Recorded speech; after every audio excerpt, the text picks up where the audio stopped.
Assalatu wassalamu ala Rasulillahil Mustafa wa ala alihi wa sahbihi ahli sidqi wal wafa wa ba'd.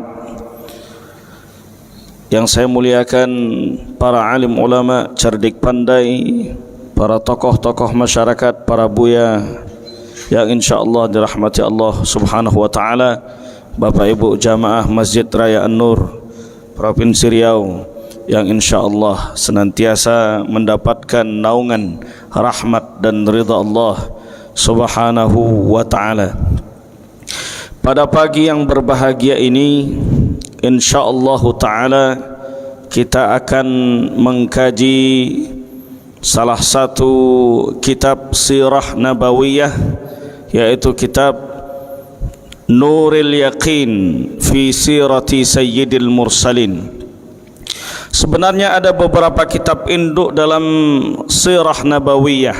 Sirah artinya perjalanan, an-nabawiyah yaitu perjalanan Nabi sallallahu alaihi wasallam dari mulai beliau dilahirkan, kemudian perjalanan hidupnya, bagaimana nasabnya, bagaimana perjuangannya di dalam ghazawat, kemudian bagaimana perjuangan sahabat-sahabatnya sampai beliau diwafatkan di usianya yang ke-63 tahun. Maka itu dikaji di dalam sirah nabawiyah. Ada kitab induk dari kitab sirah itu. Yang pertama adalah sirah Ibni Ishaq yang wafat pada tahun 152 Hijriah. Ada kitab sirah Ibni Hisham yang wafat pada tahun 218 Hijriah. Ada kitab Tabaqat Ibni Sa'ad yang wafat 230 Hijriah. Ada kitab Tarikh At-Tabari, Imam At-Tabari wafat 310 Hijriah. Dan banyak kitab-kitab induk lainnya dalam sirah nabawiyah. Ada Asy-Syifa lil Qadi Iyad, ada Al-Fusul fi Sirati Ar-Rasul lil Imam Ibn Katsir, dan kitab-kitab lainnya, termasuk kitab yang datang belakangan mutaakhir. Ada Fiqhus Sirah karya Syekh Ramadan Al-Buti, salah satu ulama besar di Syria rahimahullahu taala. Ada Ar-Rahiq Al-Makhtum karya Syekh Safiyur Rahman Al-Mubarak Furi. Dan yang kita akan kaji pada kesempatan kali ini adalah kitab Nuril Yaqin fi Sirati Sayyidil Mursalin yang dikarang oleh Syekh Muhammad Khudari Bik, salah satu ulama Mesir. Beliau wafat pada tahun 1927 Masehi. Ayahnya adalah seorang ulama besar, maka nama asli beliau adalah Syekh Muhammad bin Afifi Al-Bajuri. Ayahnya seorang ulama besar. Kemudian beliau duduk bersama para ulama Azhar di ruak-ruak Al-Azhar di usia beliau yang ke-12 tahun. Kemudian setelah itu melanjutkan ke i'dadi, sekelas setingkat SMP di Madrasah Darul Ulum. Kemudian buku ini kenapa yang kita kaji adalah Nuril Yaqin. Keutamaannya tidak lain adalah buku ini disusun murattab mantiqi, sistematis, mudah untuk dipahami. Maka banyak pesantren-pesantren mengkaji kitab Nuril Yaqin. Kemudian buku ini juga menceritakan secara lengkap tidak saja ghazawat, tapi juga sariyah. Sariyah itu peperangan yang tidak disertai oleh baginda Rasulullah sallallahu alaihi wasallam. Jadi buku ini salah satu buku yang mu'tamad karena dia juga mengambil referensi dari buku-buku sirah nabawiyah yang mu'tamad. Karena kita akan mengkaji sebenarnya buku ini secara penuh di bulan Ramadan setiap Selasa subuh. Tapi karena Tidak mungkin kita mengkhatamkan buku yang aslinya, maka kita mengambil buku yang ditalkhis, yang diringkas oleh Syekh Umar Abdul Jabbar rahimahullahu ta'ala, salah satu ulama yang lahir di Mekah, juga berjasa dalam meringkas buku-buku diktat-diktat untuk pondok-pondok pesantren. Maka kita menggunakan Khulasah Nuril Yaqin fi Sirati Sayyidil Mursalin. Kitab ini juga dipelajari di beberapa pesantren, termasuk pesantren Pondok Modern Darussalam Gontor. Bapak Ibu yang dirahmati Allah Subhanahu wa taala, Ad-Daur al-Awwal, periode pertama dari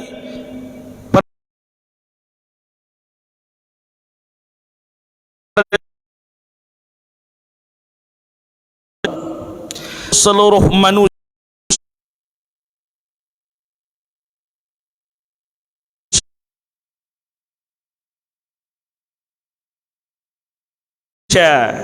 tidak saja untuk umat Islam, tapi baginda Nabi sallallahu alaihi wasallam untuk semua umat manusia. Maka wa ma arsalnaka illa rahmatan lil alamin, tidaklah Nabi sallallahu alaihi wasallam itu diutus kecuali untuk rahmat bagi alam semesta.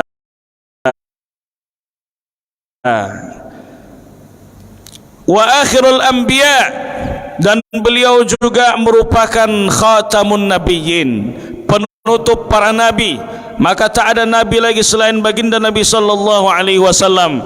Kalau ada nabi-nabi yang mengaku Ahmad Musaddiq, Mirza Ghulam Ahmad mengaku menjadi nabi, maka tidak ada lagi nabi setelah baginda Nabi sallallahu alaihi wasallam, karena beliau adalah nabi penutup. Kemudian wa imamur rusul, imamnya para nabi dan para rasul. Terbukti ketika Nabi sallallahu alaihi wasallam berada di Baitul Maqdis saat beliau di Isra dan Mi'rajkan, baginda Nabi sallallahu alaihi wasallam mengimami para nabi dan rasul yang berjumlah 124.000. Para nabi dan rasul yang mengimaminya adalah Nabi besar Muhammad sallallahu alaihi wasallam. Bagaimana mungkin seorang Muhammad sallallahu alaihi wasallam mengimami para nabi dan rasul yang mereka sudah meninggal dunia? Orang yang tidak mengerti akan mengatakan itu adalah khayalan saja. Padahal Nabi jelas-jelas menegaskan, innallaha harrama 'alal ardi an ya'kula ajsadal anbiya.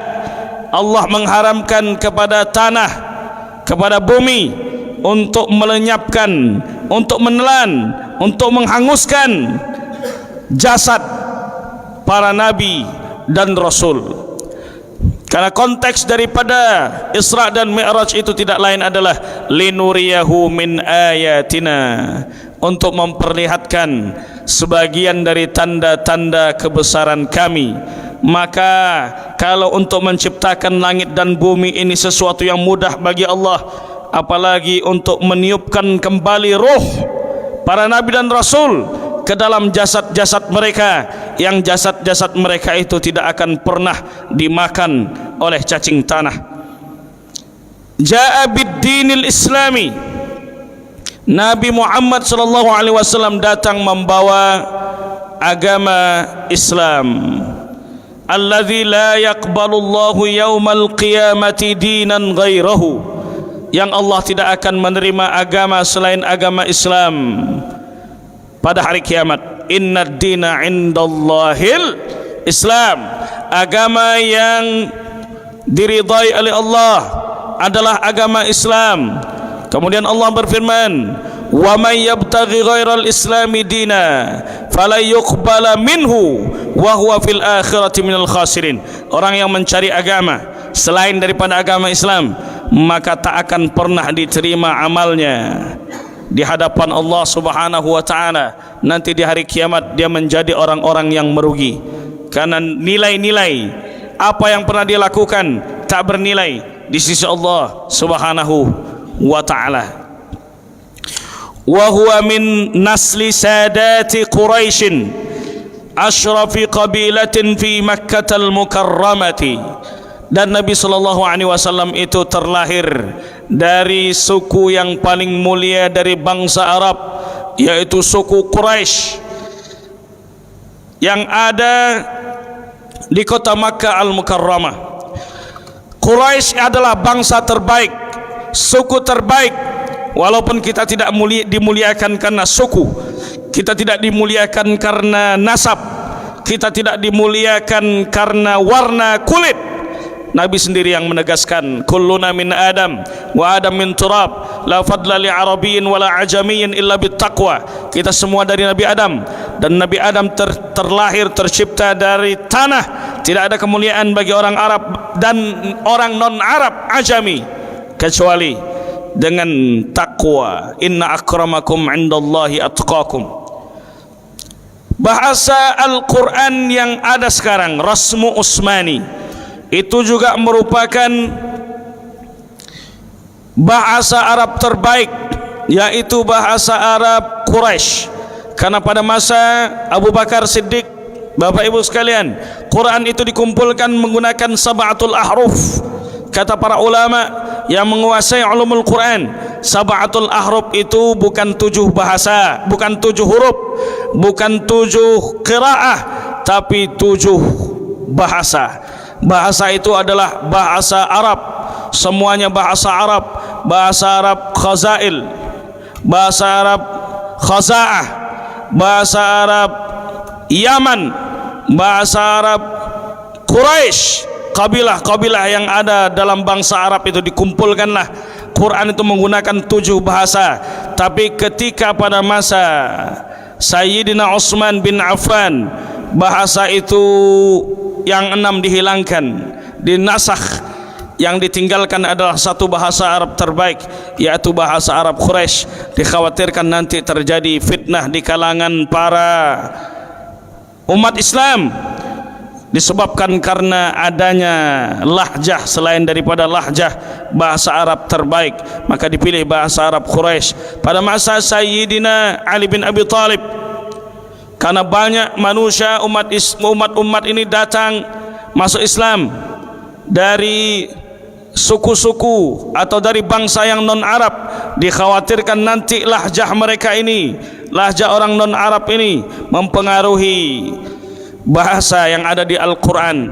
Maka Sayyidina Ali memerintahkan, menginstruksikan kepada Abu Aswad Ad-Du'ali untuk memberikan tanda waqaf, untuk memberikan harakat supaya tidak terjadi ikhtilaf di kalangan umat mengenai bahasa Al-Quran.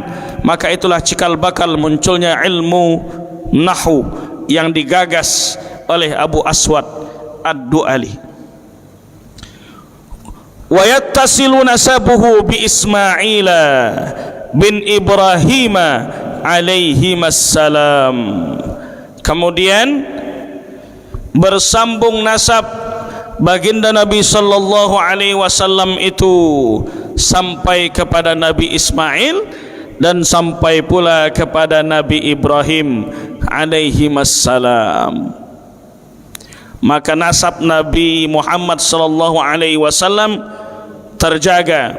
Muhammad bin Abdullah bin Abdul Muttalib bin Hashim bin Abdi Manab bin Qusay bin Kilab bin Murrah bin Ka'ab bin Lu'ay bin Ghalib bin Fihr bin Malik bin Kinanah bin Khuzaimah bin Mudrikah bin Ilyas bin Mudhar bin Nizar, kemudian bin Ma'ad, kemudian bin Adnan. Itu yang disepakati para ulama. Sedangkan dari Adnan ke Sayyidina Ibrahim alaihissalam banyak terjadi ikhtilaf. Itulah nasab baginda Nabi sallallahu alaihi wasallam. Dan Nabi sallallahu alaihi wasallam itu tidak seperti yang dituduhkan oleh orang-orang mutasyaddidun. Mereka mengira bahwa hadis Nabi sallallahu alaihi wasallam yang mengatakan ada seseorang dulu di zaman Rasulullah berziarah ke ayahnya. Ayahnya adalah seorang Yahudi, bertanya kepada Nabi, "Aina abi?" Wahai Rasulullah, di mana ayahku? Kemudian Rasulullah menjawab, "Inna abaka finnar." Sesungguhnya ayahmu di neraka.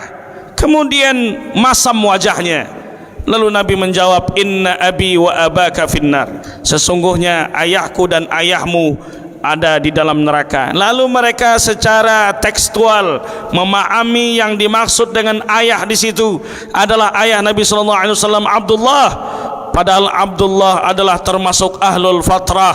Ahlul fatrah adalah orang-orang yang hidup di masa menunggu menanti kehadiran seorang rasul, sehingga Nabi sallallahu alaihi wasallam ayahnya itu selamat dari azab Allah, karena Allah berfirman, "Wa ma kunna mu'adzibina hatta nab'atha rasula." Kami tak akan mengazab suatu kaum kecuali kami telah mengutus rasul di tengah-tengah mereka. Kemudian di dalam kitab Al-Mutasyaddidin, kitab itu nanti akan dikaji oleh Ustadz Buya Al-Fitri LC MPDI. Dalam kitab Mutasyaddidin karya Syekh Ali Jum'ah juga dijelaskan bahwa anna fi 'adatil Arab itlaqu labzil ab lil am, bahwa pada kebiasaan orang-orang Arab itu menisbatkan lafaz ab, bapak, kepada am, paman. Jadi yang dimaksudkan sesungguhnya di situ ab, di situ adalah seorang paman, yaitu Abu Talib, bukan ayah dari baginda Nabi sallallahu alaihi wasallam Abdullah, karena Abdullah itu selamat daripada tuduhan-tuduhan orang-orang mutasyaddidun, sebagaimana kata Syekh Ali Jum'ah, ayah daripada Nabi Ibrahim itu bukan Azar. Ayahnya bukan Azar, karena Azar itu paman. Disebutkan di dalam tafsir Ibni Katsir bahwa ayah daripada Ibrahim alaihissalam itu adalah Tarikh, atau Tarikh pakai hak. Ada yang mengatakan Tarikh pakai hak, ada yang mengatakan Tarikh pakai hak. Jadi bukan Azar, sehingga kebiasaan orang Arab itu menisbatkan kalimat ayah, bapak kepada paman, itu kebiasaan mereka. Termasuklah istri saya yang memang dibesarkan oleh pamannya. Pamannya itu adalah sahabat dari Buya Amin Yono, Buya Zulfikar Abdul Malik, ketua IKMI, ketua Ifqah, dan salah satu alim yang menjembatani antara ulama dan umara di Pekanbaru ini.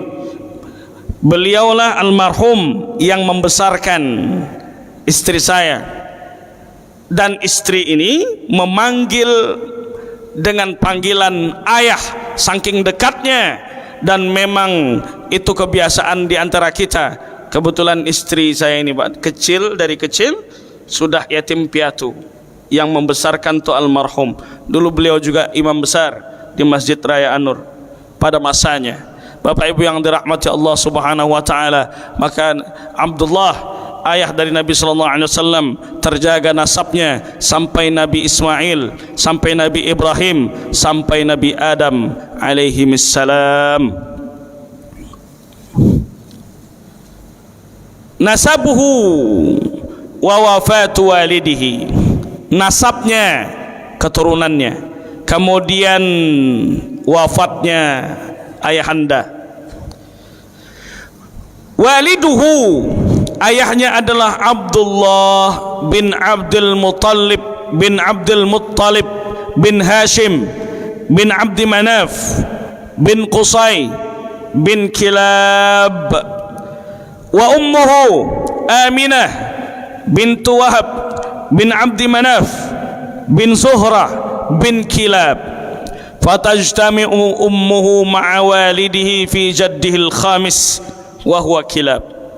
Seperti yang kita bacakan tadi, keturunan dari Nabi Muhammad itu ayahnya adalah Abdullah bin Abdul Muttalib bin Hashim bin Abdi Manaf bin Qusay bin Kilab, kemudian bin Murrah, kemudian bin Murrah bin Ka'ab bin Lu'ay bin Ghalib bin Fir bin Malik bin Nadar bin Kinanah bin Khuzaimah bin Mudrika bin Ilyas bin Nizar bin Ma'ad bin Adnan. Terkumpul nasab ayahanda dan ibunda itu di kakeknya yang kelima, yaitu Kilab. Kilab ini nama aslinya adalah Hakim, bukan, mohon maaf cakap, bukan anjing yang dimaksud itu. Kilab artinya anjing, jamak dari kalbun, tapi sebenarnya nama aslinya adalah Hakim. Kenapa disebut dengan Kilab? Karena Hakim ini tadi, kakek Nabi sallallahu alaihi wasallam yang kelima tadi, merupakan orang yang rajin berburu dengan anjingnya. Kita boleh menggunakan anjing untuk berburu, menjaga tanaman, menjaga hewan ternak, boleh, kecuali kita memelihara untuk kesenangan sehari-hari, untuk menjadi hewan yang menemani kita di siang malam, itu yang tidak boleh. Tapi untuk berburu boleh anjing untuk dipelihara. Walaqad tufiya waliduhu wa huwa fi batni ummihi, dan telah wafat ayahanda itu ketika beliau berada di dalam kandungan. Ada yang mengatakan Rasulullah di dalam kandungan ayahnya adalah ketika dalam kandungan 2 bulan. Ada yang mengatakan 3 bulan, ada yang mengatakan 6 bulan. Yang paling kuat menurut para ulama adalah 2 bulan. Saat 2 bulan dalam kandungan ayahnya, wafatlah ayahandanya. Menurut Syekh Muhammad Sawabi di dalam kitabnya Sirah Tahliliyah, wafatnya ayahanda Nabi sallallahu alaihi wasallam itu ketika beliau belum lahir. Hikmahnya adalah yang langsung mendidik baginda Nabi sallallahu alaihi wasallam bukan ayahnya, melainkan Allah Subhanahu wa taala. Wa umruhu 18 sanatan. Umur ayahnya itu wafat adalah pada usia 18 tahun. Wa dufina bil Madinah, dimakamkan di kota Madinah saat beliau baru pulang dari berniaga ke Syam. Syam itu terbagi menjadi 4 negara: Yordania, Syria, Lebanon. Syria, Lebanon, Yordania, Palestina. 4 yang merupakan Syam sekarang terbagi menjadi 4 negara. Ketika bulan meninggal dunia di kota Madinah Al-Munawwarah. Walam yatruk lahu syai'an minal mal, tak meninggalkan sesuatu harta apapun, tak meninggalkan warisan kepada baginda Nabi sallallahu alaihi wasallam beserta istrinya, istri dari Abdullah, ibunda daripada Nabi besar Muhammad sallallahu alaihi wasallam. Kemudian yang ketiga, bab yang ketiga, wiladatuhu wa rada'atuhu, lahirnya baginda Nabi sallallahu alaihi wasallam, kelahirannya, wa rada'atuhu, dan disusuinya baginda Nabi sallallahu alaihi wasallam. Wulida sallallahu alaihi wasallam di Makkah yaumal itsnain. Nabi sallallahu alaihi wasallam itu dilahirkan di kota Makkah pada hari Senin, Ats-Tsani Asyar min Rabi'il Awal Amal Fil, pada tanggal 12 Rabiul Awal tahun gajah. Nabi sallallahu alaihi wasallam dilahirkan pada hari Senin, makanya Nabi juga memperingati hari kelahirannya. Nabi berpuasa. Ketika Nabi berpuasa ditanyakan oleh para sahabat, kenapa engkau berpuasa pada hari ini wahai Rasulullah? Maka beliau menjawab, zaka yauma wulidtu wa yauma bu'ithtu wa yauma unzila alayya fi. Hari ini aku dilahirkan, hari ini pula aku diangkat menjadi seorang rasul, dan hari Senin pula pertama kali aku diturunkan wahyu oleh Allah Subhanahu wa ta'ala pada tanggal 12 Rabiul Awal. Nabi tidak dilahirkan di bulan-bulan haram, dan Nabi tidak dilahirkan di bulan yang penuh keberkahan Ramadan. Sengaja tidak dilahirkan, demikian hikmahnya. Kata Syekh Muhammad Sawabi rahimahullah, dosen kami di Al-Azhar, beliau sudah wafat 2 tahun lalu. Dalam kitabnya Sirah Tahliliyah, di antara hikmahnya beliau tidak dilahirkan di bulan-bulan mulia, di bulan penuh keberkahan, tidak lain adalah supaya orang tidak mengira Nabi Muhammad ini mulia karena dilahirkan di bulan mulia, padahal Nabi Muhammad ini mulia karena memang dia mulia. Kemudian Amul Fil, tahun gajah. Wa summiya amu wiladatihi amal fil, dinamakan tahun kelahirannya dengan tahun gajah. Lianna malikal Habasyah, karena raja dari Habasyah, Habasyah itu di Ethiopia, arsala ama wiladatihi jaishan ila Makkah, mengirimkan pada tahun kelahirannya itu tentara-tentara ila Makkah, ke Makkah, lihadmil Ka'bah, untuk meruntuhkan, untuk menghancurkan Ka'bah. Wa kana fihi filun azim, di dalamnya itu terdapat banyak pasukan-pasukan menggunakan gajah-gajah. Jadi mereka ingin menyerang Ka'bah menggunakan pasukan bergajah. Fa ahlakallahul jaisha, lalu Allah Subhanahu wa taala menghancurkan tentara-tentara yang bergajah itu, ikraman liwiladatin Nabi sallallahu alaihi wasallam, untuk memuliakan hari kelahiran baginda Nabi sallallahu alaihi wasallam. Kita sering memperingati hari kelahiran baginda Nabi sallallahu alaihi wasallam pada bulan-bulan Maulid. Apakah ada dalil daripada memperingati Maulid Nabi sallallahu alaihi wasallam? Tentu saja. Hadis tadi yang kita bacakan, Nabi memperingati hari kelahirannya dengan berpuasa, berarti beliau memperingati Maulid. Kemudian Allah Subhanahu wa taala berfirman, "Wa zakkirhum bi ayyamillah," dan ingatkan mereka atas hari-hari Allah. Kalau kita buka tafsir Ibnu Katsir, yang dimaksud dengan ayyamillah, hari-hari Allah adalah ni'amillah, ay ni'amillah, dan ingatkan mereka terhadap nikmat-nikmat Allah.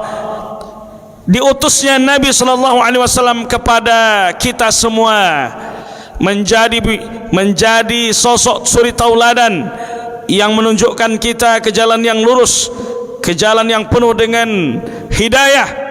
Itu adalah bagian dari nikmat terbesar kita. Maka Allah Subhanahu wa taala berfirman, "Qul bi fadlillahi wa bi rahmatihi fabizalika falyafrahu." Katakanlah, dengan nikmat dan karunia Allah Subhanahu wa taala hendaknya mereka bergembira. Kita bergembira dengan rahmat Allah, kita bergembira dengan karunia Allah.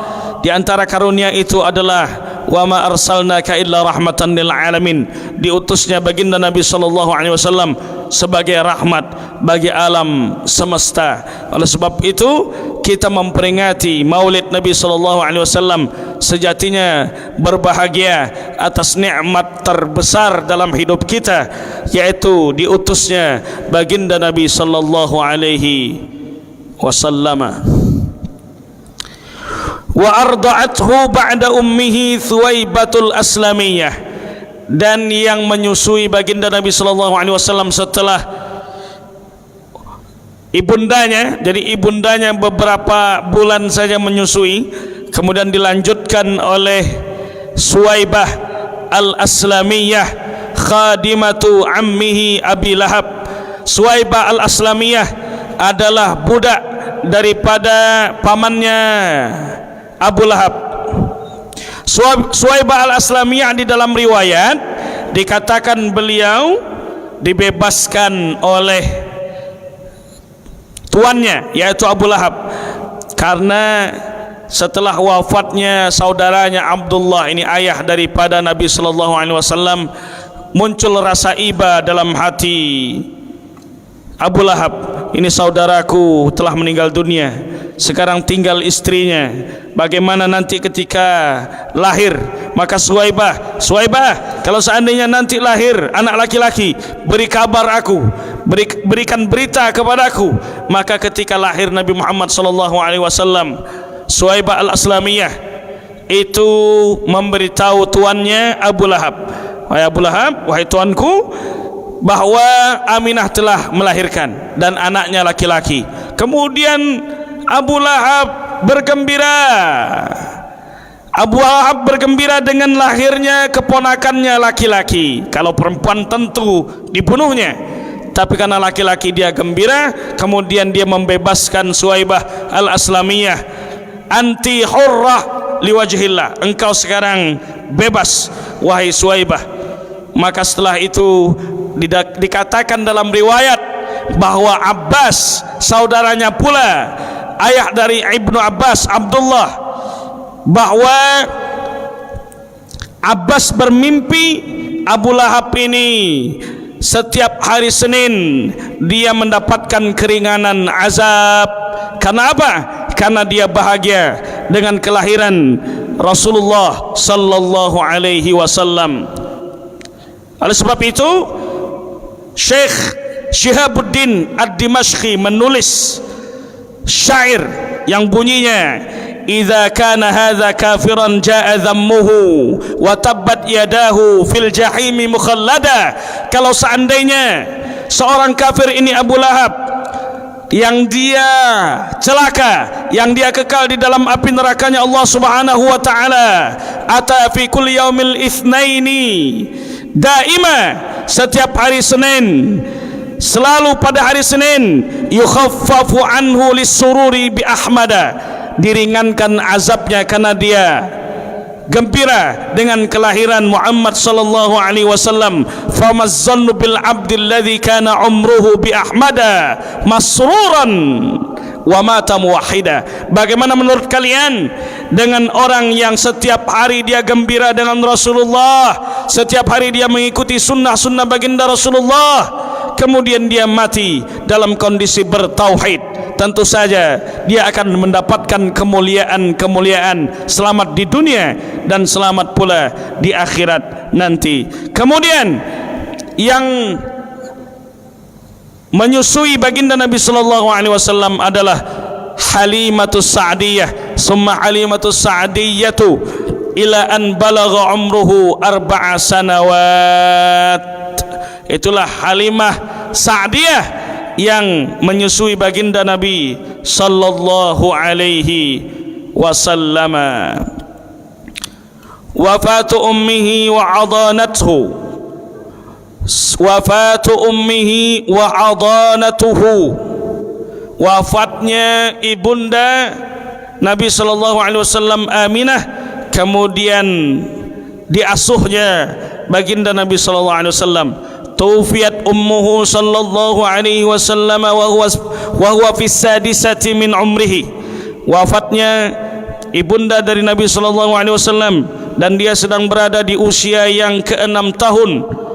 Wahia raji'atun minal Madinah, dan dia baru pulang dari kota Madinah Al-Munawwarah ibundanya. Waqad zahabat ilal Madinah li ziyarati qabri abihi wa ma'aha jadduhu Abdul Muttalib.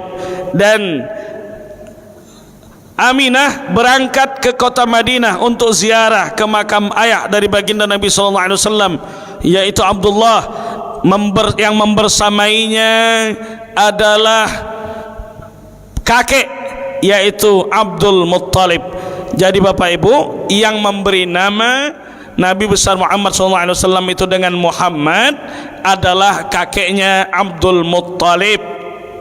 Karena Abdul Muttalib itu mendapatkan ilham dari Allah bahwa memang dulu nama asli dari Nabi Muhammad SAW ini tidak lain adalah Muhammad. Di dalam kitab Taurah di dalam kitab Injil, di dalam kitab Zabur, namanya adalah Muhammad. Kemudian yang diilhamkan itu adalah kakeknya Abdul Muttalib. Wa qad dufinat bil abwa wa hiya qaryatun baina Makkah wal Madinati. Bahwa ibundanya ini dimakamkan di kawasan Abwa. Abwa ini sebuah kampung antara Makkah dan kota Madinah Al-Munawwarah.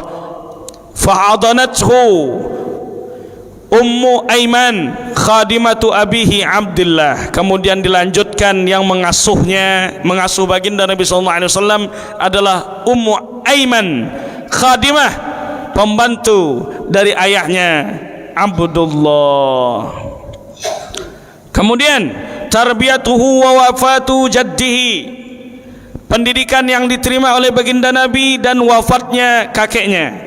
Qama bi tarbiyatihi ba'da wafati ummihi jadduhu Abdul Muttalib, yang mengasuh baginda Nabi sallallahu alaihi wasallam dan mendidiknya setelah wafatnya ibunda itu adalah langsung dari kakeknya, yaitu Abdul Muttalib.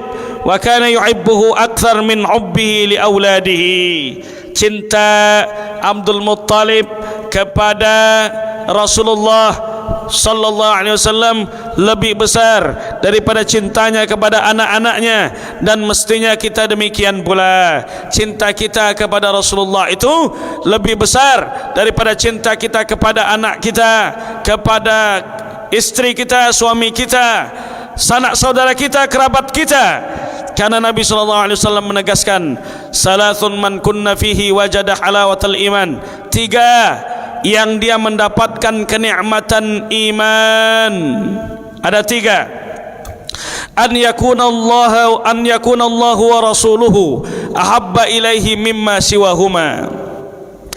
Dia menjadikan Rasul dan Allah Subhanahu wa taala lebih dia cintai daripada yang lainnya.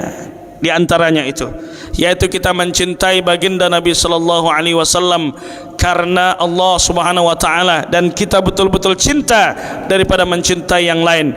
Wa an yuhibbal mar'a la yuhibbuhu illa lillah. Dan kita mencintai orang tidak lain karena mencintainya itu karena Allah Subhanahu wa taala. Yang kita nanti di akhirat berkumpul bersama orang yang kita cintai.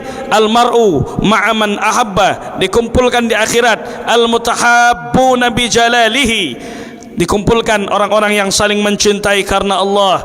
Wa an yakraha an yughzafa finnar wa an yakraha an ya'uda fil kufri kama yakrahu an yughzafa finnar. Dan seseorang yang benci kembali kepada kekufuran setelah dia hijrah, setelah dia taat, sebagaimana dia benci dan dia takut untuk dicampakkan ke dalam nerakanya Allah Subhanahu wa taala. Walamma balagha umruhu sallallahu alaihi wasallam 8 sanawatin mata jadduhu. Ketika Nabi sallallahu alaihi wasallam berada di usia yang ke-8 tahun, wafatlah tadi kakeknya Abdul Muttalib.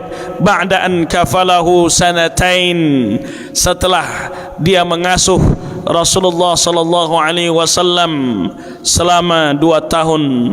Wa ba'da wafati jaddihi kafalahu ammuhu Abu Talib wa kana faqiran fawassa'allahu rizqahu. Dan setelah wafat kakeknya langsung diasuh oleh pamannya, yaitu Abu Talib.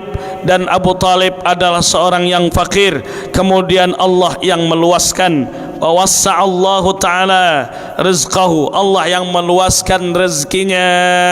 Orang-orang yang tak mengerti sejarah menuduh Rasulullah SAW gagal dalam berdakwah kepada pamannya sendiri Abu Talib.